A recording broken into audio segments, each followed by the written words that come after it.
Whew, today we are diving into a big topic, dissociation, which is not actually one of the five distinguishing characteristics of CPTS, originally defined by Pete Walker. But I really feel like it should be because so many people with complex trauma have the experience of dissociating in big ways and small ways. And it's one of everybody's favorite topics to discuss on here. So I'm really excited because today we're going to take a deep dive into understanding what's going on in the brain and the nervous system so that people have a better awareness of what's happening inside of themselves. And it's always fun to dive deep into this topic. So, welcome to Trauma Rewired, the podcast that teaches you about your nervous system, how trauma lives in the body, and what you can do to heal. I'm your co host, Elizabeth Kristoff, and I'm the founder of brainbase.com, an online membership where we train the nervous system for resilience, behavior change, and trauma repatterning. And I'm also the founder of neuro-somatic intelligence coaching certification. And I'm your co host, Jennifer Wallace. I'm a neurosomatic psychedelic preparation and integration guide, bridging the powerful modalities of your unique nervous system and the sacred spaces of peak somatic experiences. And I'm also an educator for the neurosomatic intelligence coaching certification. And we really hope you enjoy this re exploration of dissociation. Like Elizabeth said, we hear so much from you about how much you like to talk and hear about more about dissociation. And we thought it was really important to come back on a year or so later to, like we did with the CPTS series, like just getting a little bit more altitude on it and having our own experiences and working with clients for just that more time. And so let's start with defining dissociation. So dissociation, it's a phenomenon where a person experiences a disconnection between different aspects of their consciousness, identity, memory, and perception. It's a protective response that is learned when it's too much to stay in our bodies. It's a response that often gets patterned in development, and it continues to affect people as the triggers get repeated and activate a neurotag, which we're going to get into a little bit later. It's really important to understanding where and what's happening during dissociation, why it's happening, and how we can start to heal it, because you can't be present and be dissociated at the same time. We can't be embodied, and you can't learn and grow to into a life that you really desire and into a way that you desire of being if you experience chronic dissociation. Yeah, there are a lot of different areas of our brain function and our nervous system that are affected by dissociation. So it really, first and foremost, it affects our consciousness, right? It's this feeling of being detached from reality, as if daydreaming or being really intensely focused. It might even be as small as like, I drove somewhere and I don't even remember driving there, how I got there, or having a conversation with someone and maybe it's a little bit activating and it's you may feel even almost a little bit out of body and you can't articulate your thoughts, and then later that memory is really fuzzy. And it impacts our identity, right? Losing a connection to our sense of self. And that can be our internal body sensations, our body mapping and our proprioceptive awareness, and just the parts of our brain that carry around our identity can get fragmented and disconnected. It affects our memory. So we could experience gaps in our memory or forgetting certain periods of time. We talk a lot on here about maybe there's large chunks of childhood that you just don't remember. You only remember because people tell you stories and you look at pictures, but the actual memory of the experience is just not there. And then it affects our self awareness and our awareness of our surroundings. It can even be like feeling like the world is unreal and not able to orient to our environment because we're not able to take in all of that sensory stimulus. And I think you just highlighted some of the various ways that this does live on a spectrum. So, like you mentioned daydreaming. Daydreaming isn't always a bad thing, right? Daydreaming can be a really positive experience in dissociation. And actually one time I had a client who would find herself actively participating in daydreaming as a form of dissociation as she was healing her dissociation, because it was a way for her to recognize in a cognitive way that she was dissociating. And so that led her into deeper exploration of more of the emotional context or maybe some of the relational conversations, how she would start to check out. So that was like a kind of familiar pathway. We do talk about the spectrum, and dissociation now could be just moments of time, hours, as I've gotten so far ahead of it. Where in my past with complex trauma and its wiring, it was months. It was days, it was years, and it was literally decades of my life that I could not remember. And particularly, I've used the example in here of like my childhood bedroom. I there and that only still comes back in pieces to me, which I think really speaks to the daily nervous system training practice, the deeper exploration of the emotional, the emotional regulation of my body. And then I start to get more of these memories back and being like, oh yeah, I had this poster or I had this little album or this cassette tape. I remember dancing in here and all my walls were pink at one time. And so it's really fascinating to heal through dissociation because you will get chunks of memory back or moments of memories. And one other thing that you mentioned is that idea of not being able to ground into the way that you feel inside your body. And usually, well, often we really do see this a lot because of our clientele. We don't ask people, how do you feel? Because it's a really threatening question, because oftentimes people can describe their thoughts. You can describe intellectual ideas and maybe even think in metaphors, but not in physical sensations. And when you lack the awareness of how to identify your physical sensations, that's dissociation. Absolutely. That spectrum is so real, right? Like I think so many people think of it and they hear the word dissociation and it's like, oh, dissociative identity disorder or really splitting off and fragmenting, but we all do it to some extent. And yeah, it's exactly the reason why when we're starting to work with someone, it can be almost impossible for them to feel their internal sensations because they have that well worn path of dissociation. I disconnect from my body a lot, my body map when I'm dissociating, and I'll notice myself starting to do a lot of body checking, like touching my body and trying to at a subconscious level start to map out like where am I, what do I feel like. I'll touch my hips and my stomach, and it's this reflexive subconscious thing that I have developed that lets me know, okay, I'm moving a little bit into dissociation now. And you also mentioned that it's protective, and that is really important to look at because it's a reflexive protective response that happens in our nervous system when we're overwhelmed by stimulus.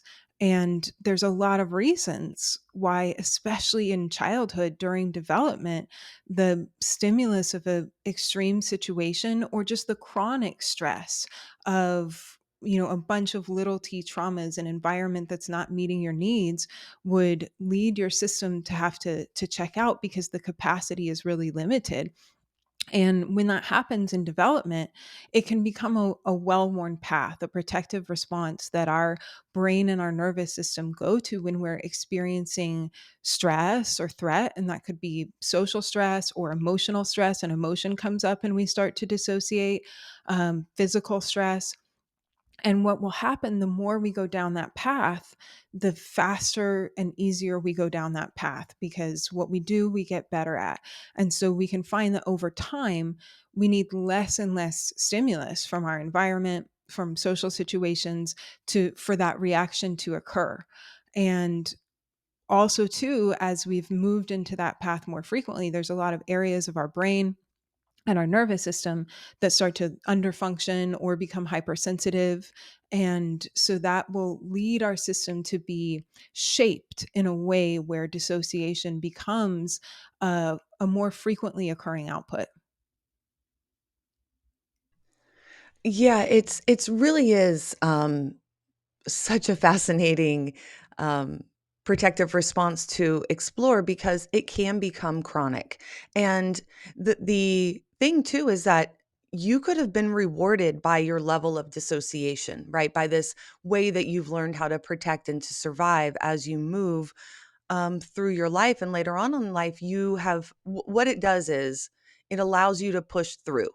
It allows you to push past your physical needs for rest, for nourishment, for play, and it gives you this ability to perform at really high levels under stress. But if it gets unaddressed, then it will lead to more protective outputs that are going to come through the threat bucket. And it will perpetuate the self abandonment that we just spoke about last week and many other aspects of complex trauma and its distinguishing components. And it's going to lead to harmful, harmful, harmful states in the body, disease states, which we're going to get into later. But with CPTS, if dissociation becomes chronic, and it is okay to dissociate sometimes, it is going to happen, particularly if this is your well-worn response. But chronic dissociation and disconnection from the body, it leads to health implications and mental health issues, emotional repression and memory issues, just like Elizabeth was just speaking about. And so we're really going to get into now how this protective response gets wired into the brain from an early age, and that it is a skill that we learn that is adaptive and protective. Yeah, I just want to touch really quickly on a really important point you made there, that it it can sometimes be something that we start to think of as one of our assets, right? I can handle a lot of stress. I can handle a lot of pressure, because we don't actually feel what's going on inside of our body. We're disconnected from that. And that can definitely be rewarded, but it can also lead us to stay in environments and relationships that are really dangerous to us long term, because we're not getting that information from our body. We're not aware of everything that's going on. So I might stay in a toxic or abusive relationship at work, or in an intimate relationship, or even friendships that are really doing damage to me, to my insides, because I'm not aware of that. So, yeah, let's dive a little bit into the neuro and what's going on in the brain. And I think one of the most important areas of the brain to talk about is our thalamus. And our thalamus is this complex little structure nestled in the middle of your brain. It's kind of egg shaped, and it's a mass of gray matter. And it's really like your information relay station.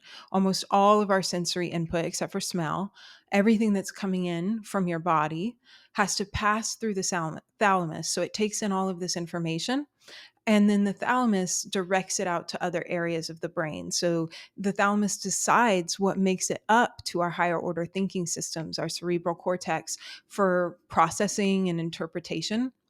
And so, every sensory bit of information, and there's so much sensory stimulus coming in all of the time. So, senses like taste or touch or hearing or sight, all of this information comes in, and then it goes to your thalamus. And there are specific nucleus in your thalamus that are responsible for processing that information and then transmitting it to the relevant areas of your cerebral cortex, where you can then take that information in, make sense of it. It also works with our motor pathways, and it gives us information about our movement. Um, and it really helps us to prioritize, right? So we have all of this information coming in. If we were aware of that cognitively, it would completely overwhelm us. And so the thalamus decides what deserves our attention, what gets to make it up to our consciousness. And the stuff that it's going to prioritize is what it thinks is most important for our survival. And then that shapes our experience of the world, our conscious experience, because that information is the information that is allowed to pass through the thalamus becomes our reality of our conscious experience. And then that affects our memory because it's also connected to structures in our limbic system that regulate our emotional experience, the formation of our memories in the hippocampus, and even like pleasurable sensations, sexual arousal, our ability to learn. All of this is first processed through the thalamus. The thalamus, as we like to say in NSI, it's the gatekeeper. It's the bouncer of your brain. It decides what comes in and where it goes. It's the director. And so it's this gatekeeper of sensory information. Sensory impulses travel through nerve fibers from your body to the thalamus. And then these specialized areas within the thalamus called nuclei, they process different sensory or motor impulses. These nuclei then send the selected information to the corresponding area of your cerebral cortex for interpretation.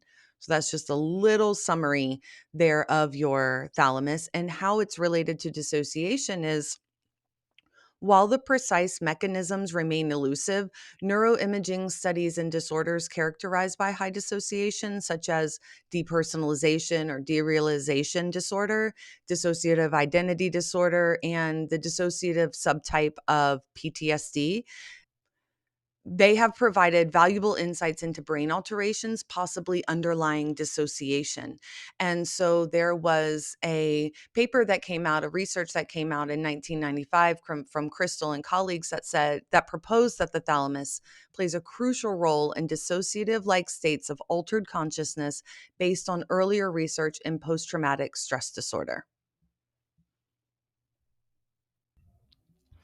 Yeah, I think as people have continued to do fMRIs, it's just really clear that our thalamus is absolutely one of the critical components of the brain to look at when we're thinking about dissociation. And that doesn't just have to do with our senses of like my touch or my smell, but also my emotional reactions to that and the other emotional signals that are happening inside of my body, my interoceptive signals that are coming, that felt sense of the world. Those signals also are coming up and being processed through the thalamus before making it to our conscious awareness.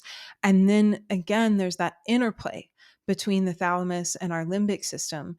And that's then what creates the emotional experience inside the body, those physiological reactions of grief, of anger, of shame.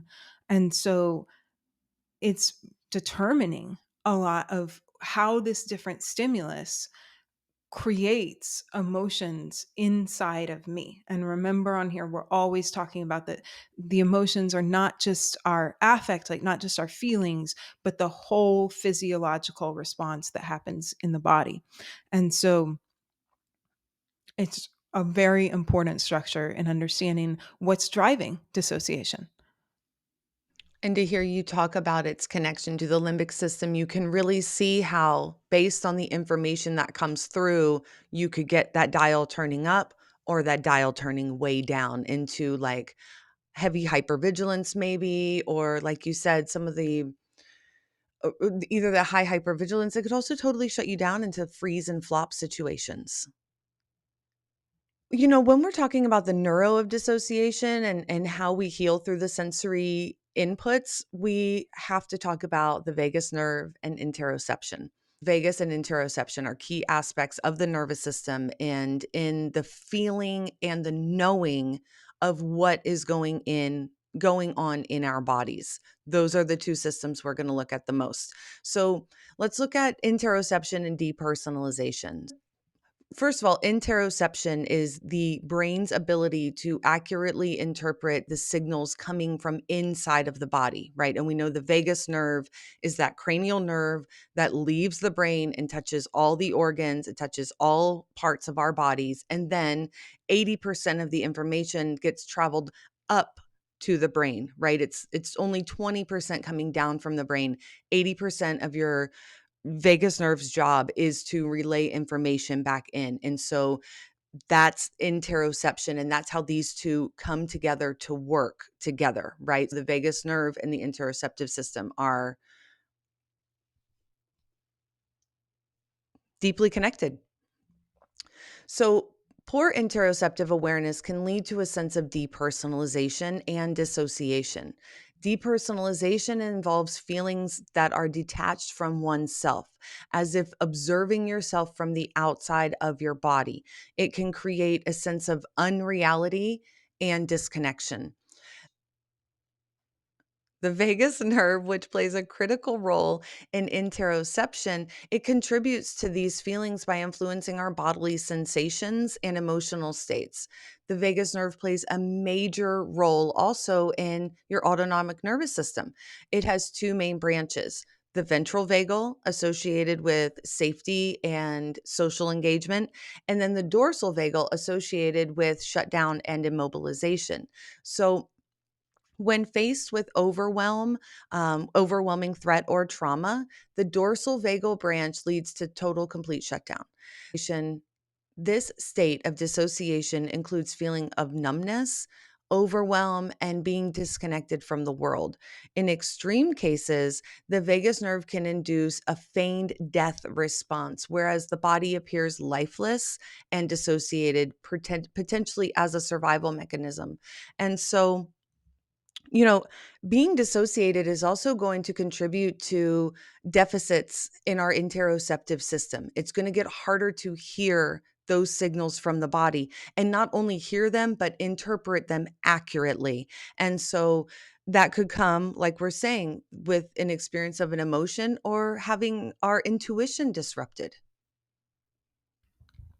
Yeah, definitely. I mean, the vagus nerve is so crucial in relaying this information. And we say on here a lot, if you don't use it, we lose it, right? And so if we're constantly dissociating from the signals inside of our body, that whole mechanism starts to deteriorate and we have deficits in that interoceptive system. We're not getting clear, accurate information from our body to our brain about what's going on inside. And then, like you were just saying too, not only can it become really hard to feel those sensations. So like when you're talking to a client and you say like, how does that feel in your body, or what do you feel inside, like you were just speaking about, it's nothing, I don't know, I they get totally overwhelmed because that connection's not there.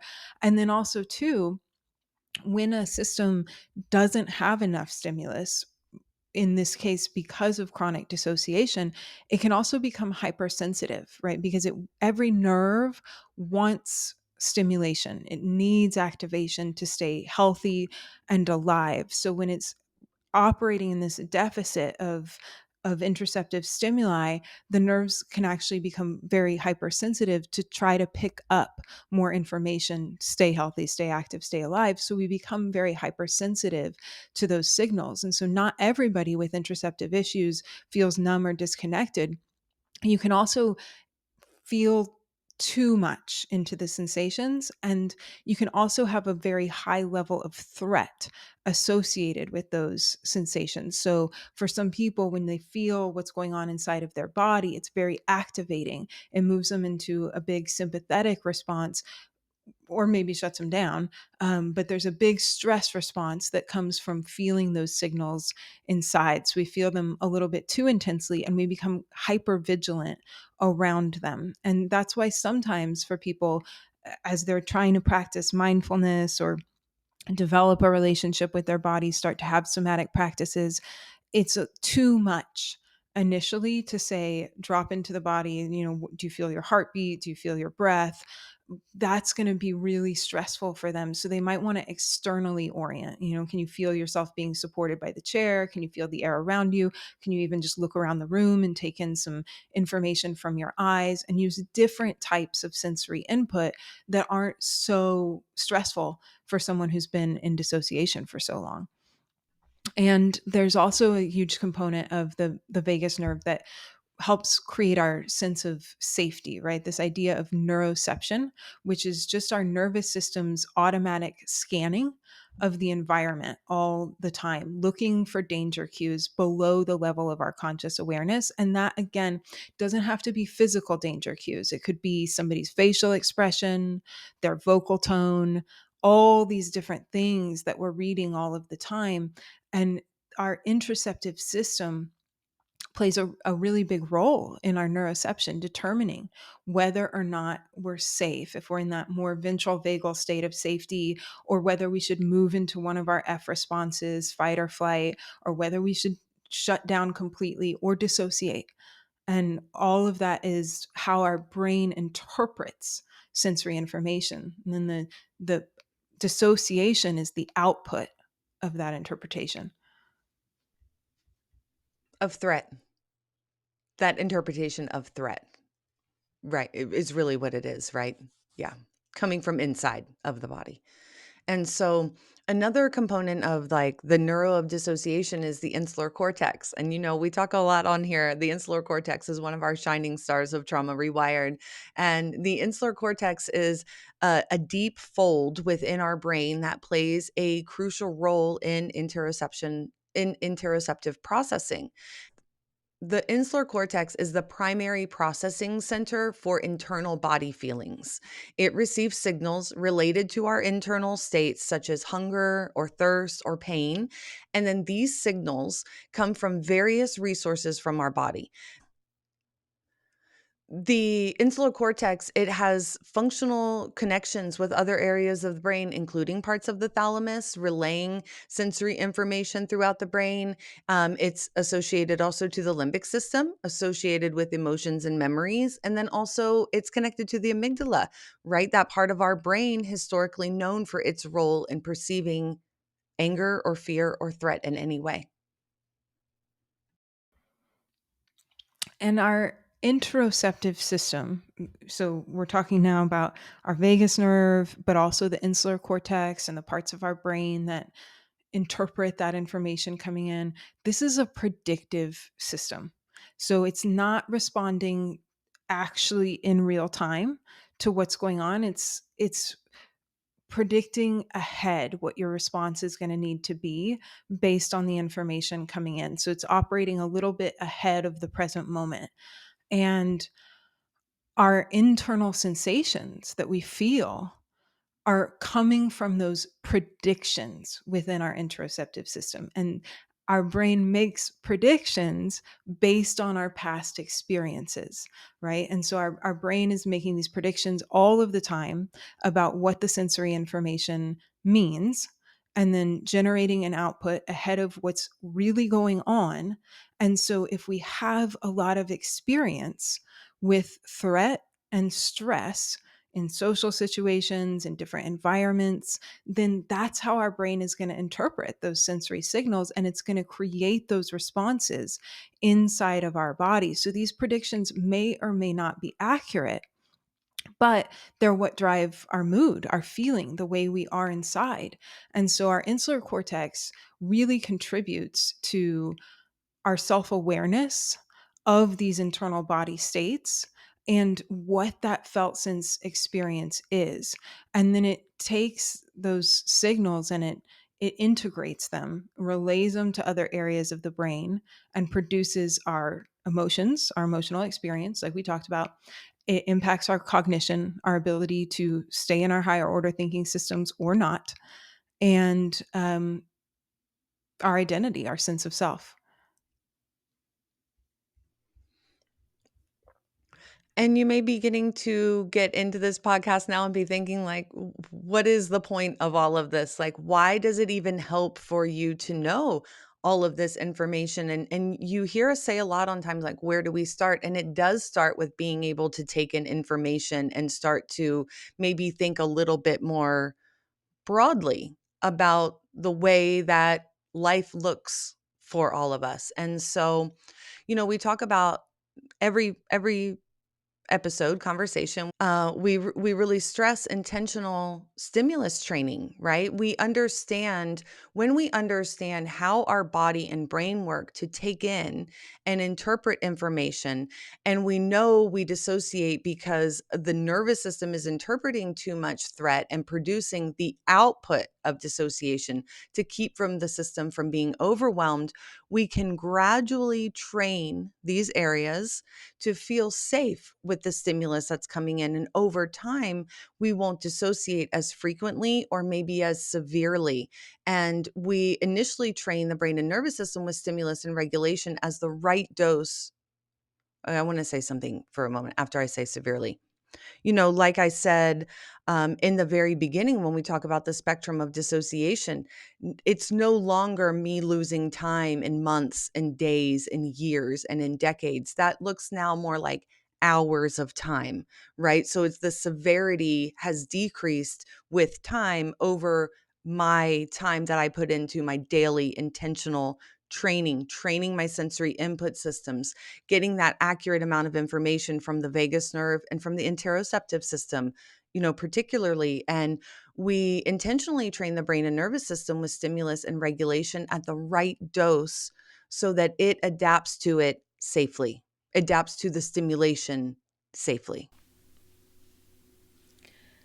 The next cohort of neurosomatic intelligence is enrolling now. If you're a coach, a therapist, or a healer, and you want to bring these tools and this framework into the good work that you're doing to create bigger, deeper, more lasting change for your clients and to help your own nervous system prevent burnout, have greater capacity, and be able to expand your life in many different directions, then I would love to talk with you about the program. We are taking discovery calls now. You can book that at neurosomaticintelligence.com.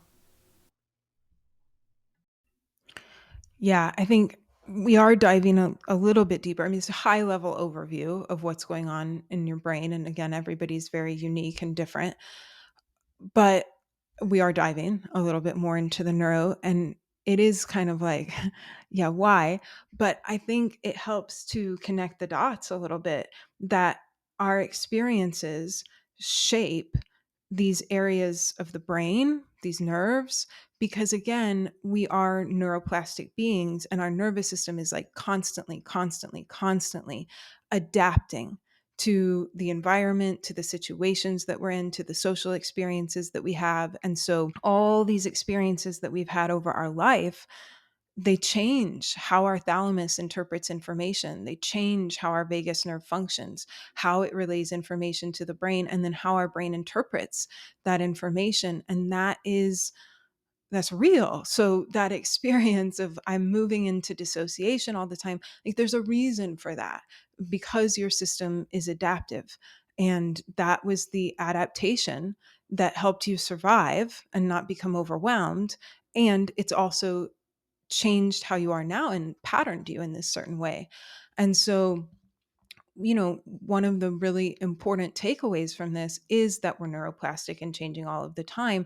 And so when we understand that, we can start to intentionally train our system, whether that's, in social situations and social stimulus that's coming in, environmental, the internal sensations. We can help our brain by communicating with the nervous system in the language that it understands, which is sensory inputs, to start to create more safety with this stimulus coming in, and the brain can start to get that information in and now have an experience of feeling safe with that information and not going into dissociation, not going down that well-worn path because the same threat load isn't there. And when we do that over and over and over again by using our tools, we're carving out new pathways. We're reshaping the nervous system in this new way. And in that way, it's really like we're training ourselves to be present because you mentioned it's a skill. And we've talked a lot on here, especially in our episodes with Matt, about everything is really a skill. It's whether you're intentionally training it as a skill or not, your immune response, your social response, your emotional repression, that's a skill that you've trained yourself over time. And so if everything is a skill and every skill is trainable, when we know how our nervous system works and we know how to dose the interventions appropriately and we can do that consistently, then we can start to train at new skills that are still protecting us, but differently with different outputs. That's right, because if dissociation is this overwhelm of sensory stimulus coming in and that being threatening, so it's easier to check out of the body, now we're intentionally training the sensory inputs to make that more safe. And so you could do this with mindfulness, but only to a particular degree, right? That's only going to keep you from in a head up space. And so that's not what we're talking about. We are talking about direct sensory stimulation, regulating around it and creating a new experience physiologically. And this is what we do at rewiretrial.com and why we encourage you to take advantage of these free 2 weeks with us on the membership site is so that your brain can now reorganize the information that's coming in so that it perceives information accurately. And then you don't lose that continuity of time, like that continuity of consciousness that dissociation really fragments.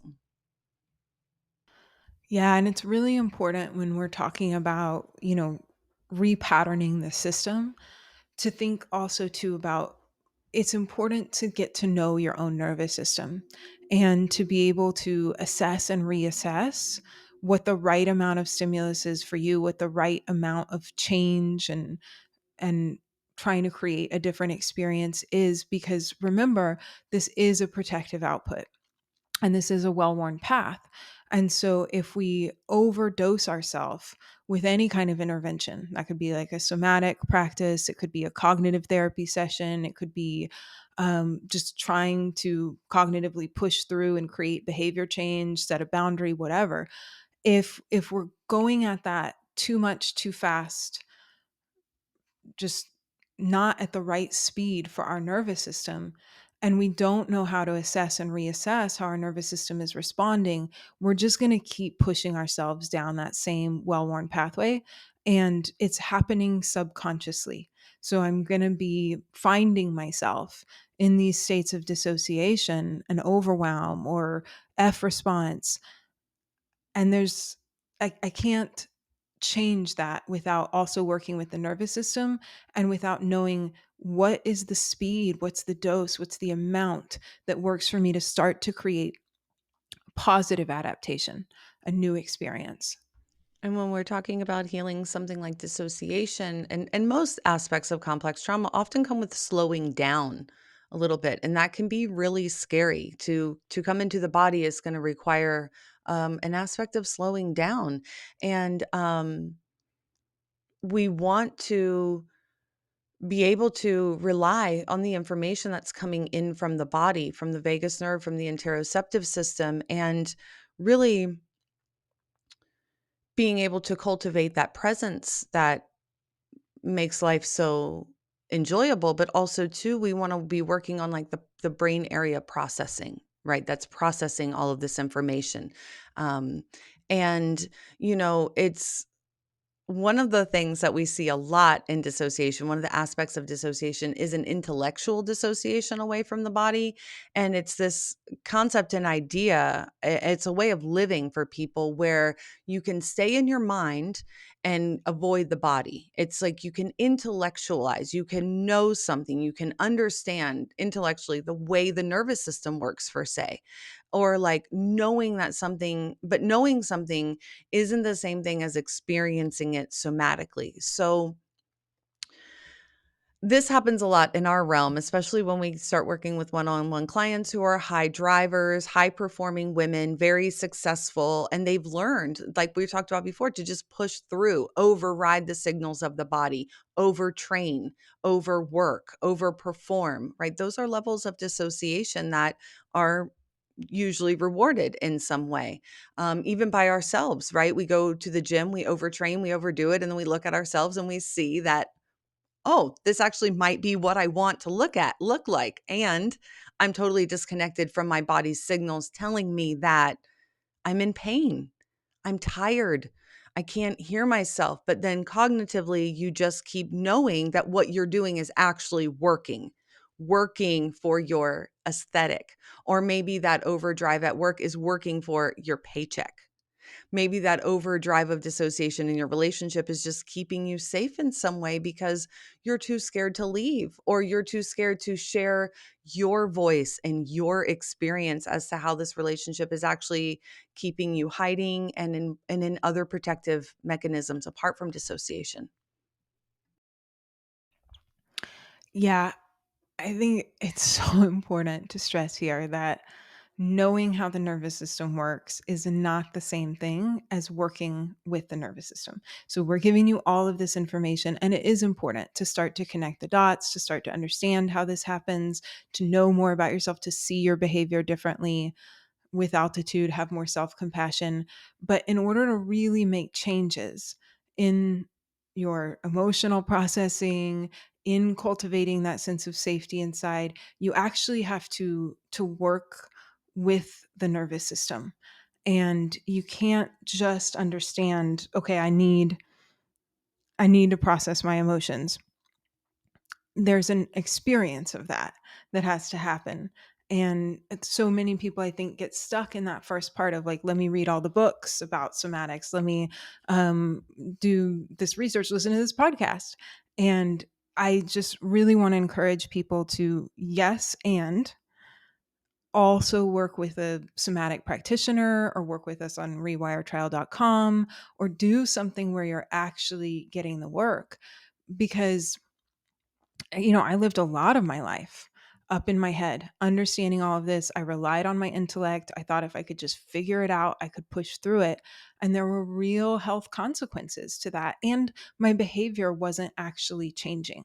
I couldn't stop binge eating. I couldn't stop getting into the harmful relationship patterns. I couldn't stop, panicking and not being able to rest until I actually started working with the nervous system. And so what that looks like for me now is like something might happen, right? And I still get triggered. Just the other day, I was watching a movie and there was a scene that was really reflective of my one of my personal trauma experiences.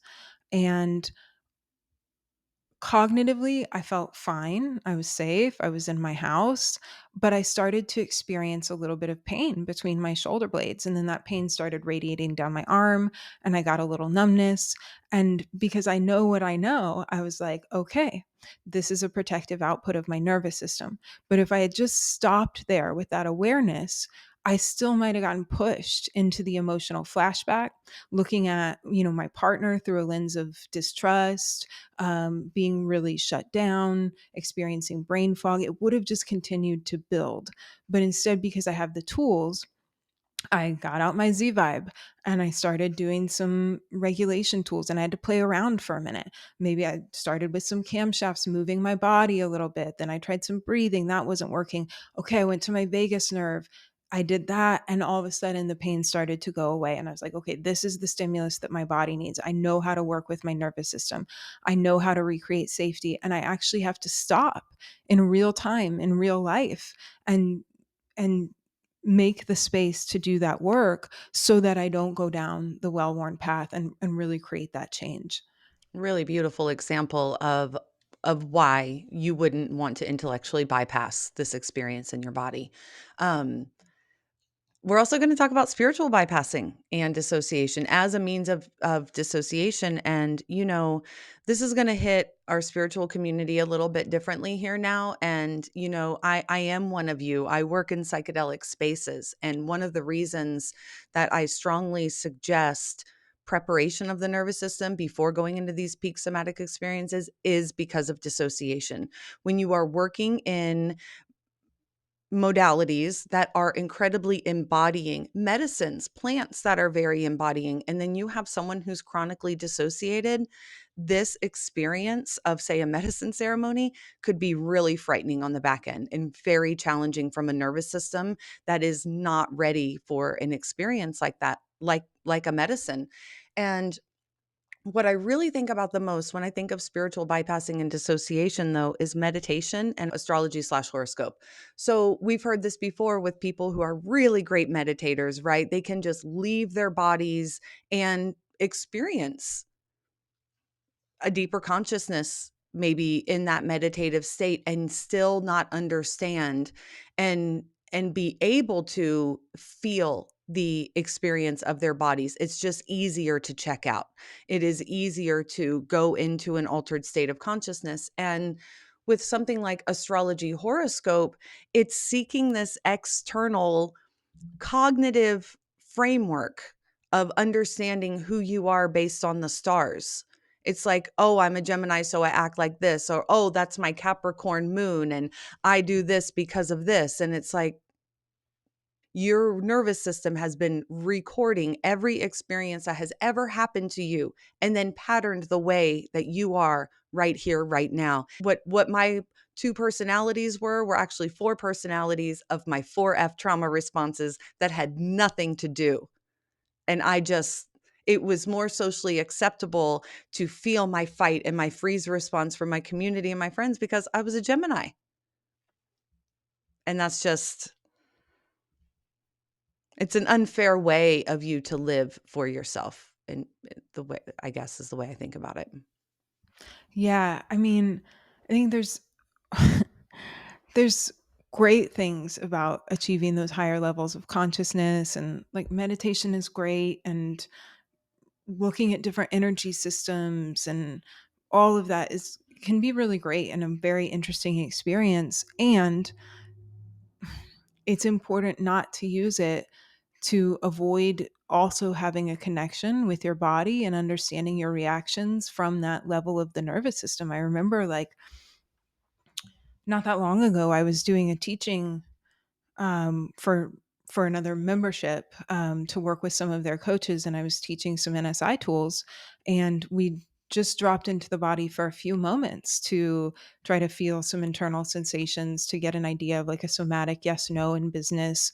And the response from a lot of the people in there, because it was a very spiritually based meditative program, was that was really challenging. And I realized very quickly, like, oh man, even just that 30 seconds exceeded minimum effective dose for these people. And one of the participants straight up said to me, I love to meditate because I can leave my body. But as soon as I start to feel the sensations inside, I want to run out of the room.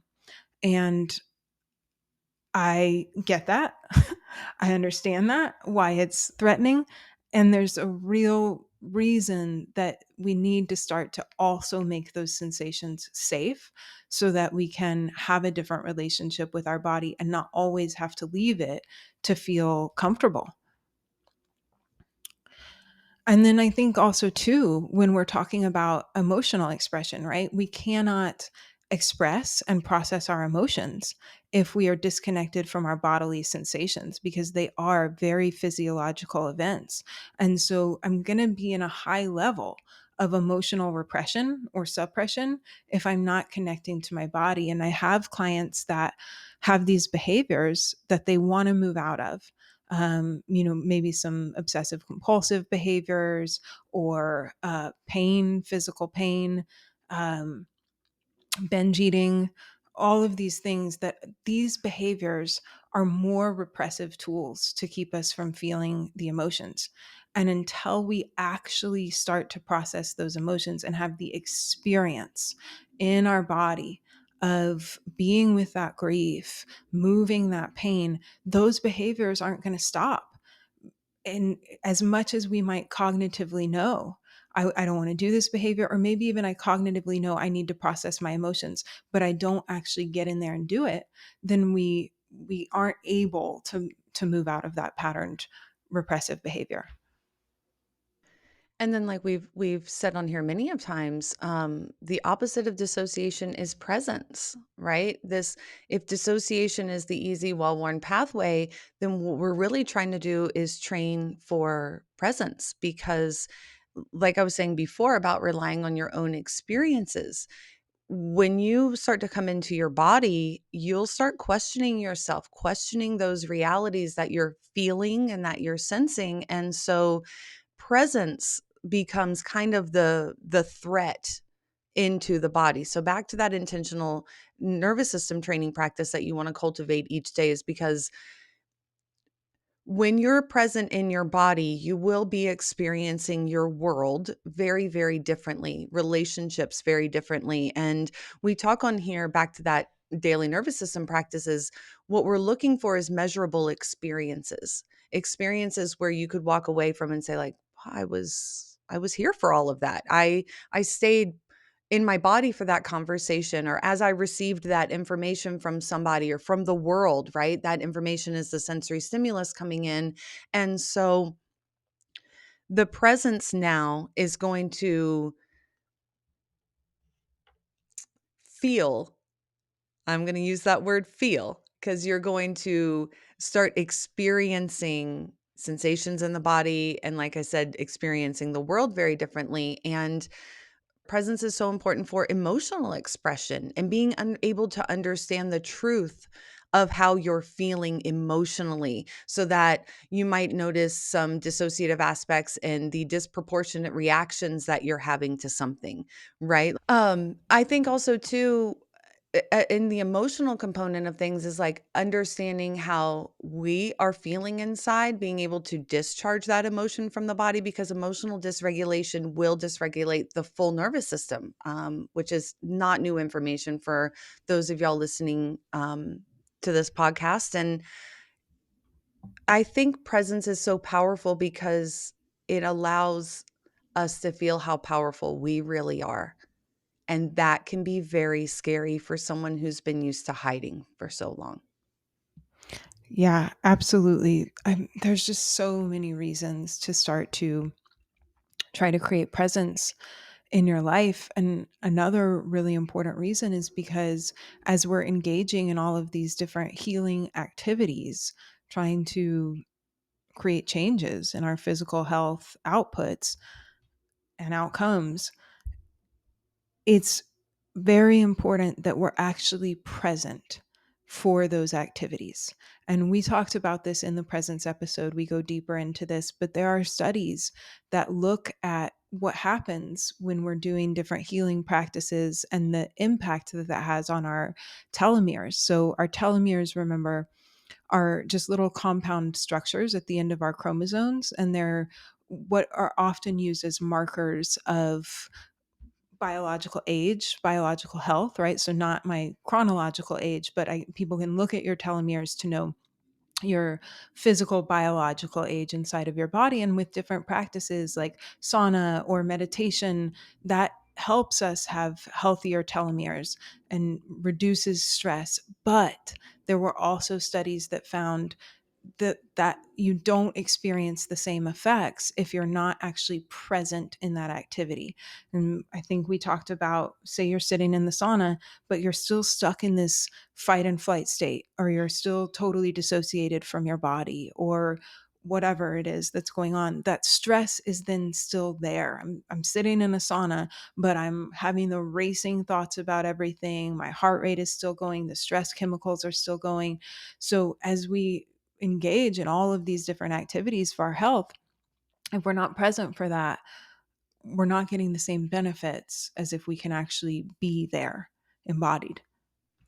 We can't be in two places at once, right? We can't reap the benefits of something that we're doing if we're not in the body. And so, being present is really important to creating the change and for laying down these new pathways that we're really talking about here. And that dissociation really wreaks havoc on the internal sense of self. Yeah, absolutely. When we're doing our neuro tools, you don't get the same repatterning if you're not present with the sensory stimulus, if you're not actually engaged in the activity in a way that is going to help your nervous system lay those new pathways down, myelinate the nerves, then you're just kind of going through the motions. And that the brain, the nervous system is not paying attention to that in the same way that's going to really create the changes that you're looking for. And of course, it's the same with our relationships too, right? We want to be present in relationship as we're trying to repattern our relational responses and show up differently in the world and have a different sense of safety in relationship with other people. We can't do that if we're also checked out of our body, because remember, our nervous systems are always communicating with one another across the social synapse, at that subconscious level. So as I'm here talking to you, your nervous system is reading mine. Even the listeners are reading my vocal tone, and there's communication going on all the time. And that other nervous system can read when we are dissociated, when we're not present, when we're not checked out. Same with a little kid's nervous system. If the parent is not actually present, that has the same effects as neglect, as abandonment, because the way that our nervous systems interact. And so, you know, how we, our ability to be attuned and really show up for other people requires a level of presence. It we We talk about this lack of presence through our attachment in so many of the conversations that we had through season 3, and how this level of dissociation in our primary caregiver creates an insecure attachment for the child experiencing that lack of connection and that lack of attunement in our own nervous systems without us having back to cognitive ability in the mind. We don't have a cognitive way to reframe it or to think about it. All of that is being experienced in our bodies through the social synapse. And if dissociation is a skill that we learn for adaptation, so is presence. And we can learn that skill too. And that's what we do at rewiretrial.com. We're there 5 times a week. We've got classes from 10 minutes to 45 minutes, emotional processing, neuro, for all of the sensory inputs. But particularly on here today, we've talked about interoceptive system and the vagus nerve. And so we really can't encourage you enough to join us on site and start changing and repatterning the way that you are literally wired. Change that predictive thought, right? If the prediction is threat, let's start rewiring that so that you're primed for connection, so that you are primed for thriving and not just surviving and getting through in the world.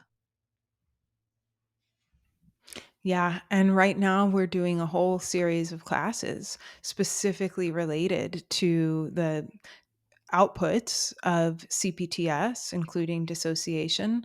And so you can pop on and join us in these practices. These are the real things that we do, that our clients do to start to create change. And it's very easy to find them. We're on there live. And then there's a whole huge on demand library where they're categorized under the CPTS series. So, yes, please come join us. After this, we're going to be playing, we're going to re release some episodes from season 3 that are more foundational information that you'll want to take in before we go into season 4. We'll do stress response and relationship, and a lot of the ones that show what's happening internally in our world with connection to other people, that are a little bit more on the neuroscience side, so that as we move into season 4 and we're really looking at specific outputs of the nervous system that people might experience in chronic health outcomes and chronic mental health outcomes, you have a good understanding of what's going on inside. Thank you guys so much for revisiting this whole CPTS series with us, and stay in touch while we're taking this little break to dive into some of the research and get ready for season 4. You can find us on the socials, and we love to hear from you, and we're really excited about season 4, so stay tuned. Thank you all so much.